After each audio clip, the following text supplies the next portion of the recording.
passing of the Slave Trade Act of 1807. The Royal Navy subsequently declared that the slave trade was equal to piracy, with the West Africa Squadron choosing to seize ships involved in the transfer of slaves and liberate the slaves on board, effectively crippling the transatlantic trade.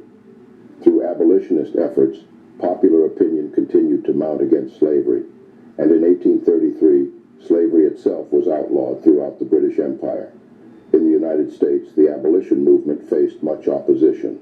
A postal campaign in 1835 by the American Anti-Slavery Society, or AASS, founded by African-American Presbyterian clergyman Theodore S. Wright, sent bundles of tracts and newspapers to prominent clerical, legal, and political figures throughout the whole country, and culminated in massive demonstrations throughout the North and South.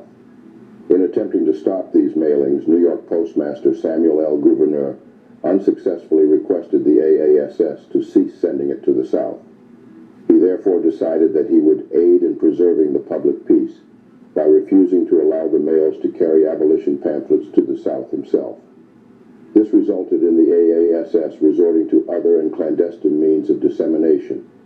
Despite such determined opposition, many Methodist, Baptist, and Presbyterian members freed their slaves and sponsored black congregations, in which many black ministers encouraged slaves to believe that freedom could be gained during their lifetime. After a great revival occurred in 1801 at Cane Ridge, Kentucky, American Methodists made anti-slavery sentiments a condition of church membership. Abolitionist writings such as A Condensed Anti-Slavery Bible Argument by George Bourne and God Against Slavery by George B. Cheever used the Bible, logic, and reason extensively in contending against the institution of slavery, and in particular the chattel form of it as seen in the South. Other Protestant missionaries of the Great Awakening initially opposed slavery in the South, but by the early decades of the 19th century, many Baptist and Methodist preachers in the South had come to an accommodation with it in order to evangelize the farmers and workers. Disagreements between the newer way of thinking and the old often created schisms within denominations at the time. Differences in views toward slavery resulted in the Baptist and Methodist churches dividing into regional associations by the beginning of the Civil War.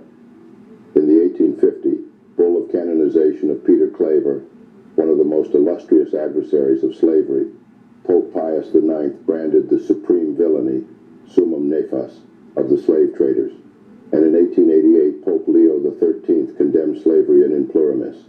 For centuries, the Church's role in supporting and even justifying slavery in the slave trade has been a source of deep moral reflection and regret.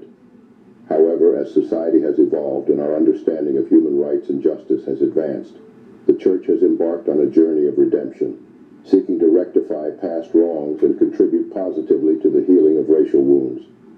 Pope Francis was one of the prominent religious leaders who came together in the Vatican on the 2nd of December 2014 with the aim of eliminating modern slavery and human trafficking. During a ceremony held in the seat of the Pontifical Academy for Sciences in the Vatican, they signed a declaration of religious leaders against slavery. Joining Pope Francis were eminent Orthodox, Anglican, Jewish, Muslim, Buddhist, and Hindu representatives. The historical relationship between the Church and the institution of slavery is a complex and deeply troubling chapter in human history. From its inception, various Christian denominations and the Catholic Church supported slavery in all forms, utilizing biblical passages to justify and support the practice of slavery. This theological interpretation not only perpetuated the suffering of countless enslaved individuals, but also contributed to the entrenchment of racial hierarchies and injustices that persist to this day. Yet the story does not end here. As history unfolded and societies evolved, brave individuals within the Church began to challenge the institution of slavery on moral grounds. Abolitionists emerged, inspired by the teachings of Jesus Christ and a renewed understanding of the Bible's true message of love, compassion, and the inherent dignity of all human beings. The Church's redemption from its support of slavery is a testament to the power of moral awakening and a willingness to confront past mistakes. As the horrors of slavery became more evident, the moral conscience of the Church was reawakened. Church leaders, theologians, and congregations began to reevaluate their interpretations of Scripture, embracing a more comprehensive and compassionate understanding of the Bible's teachings.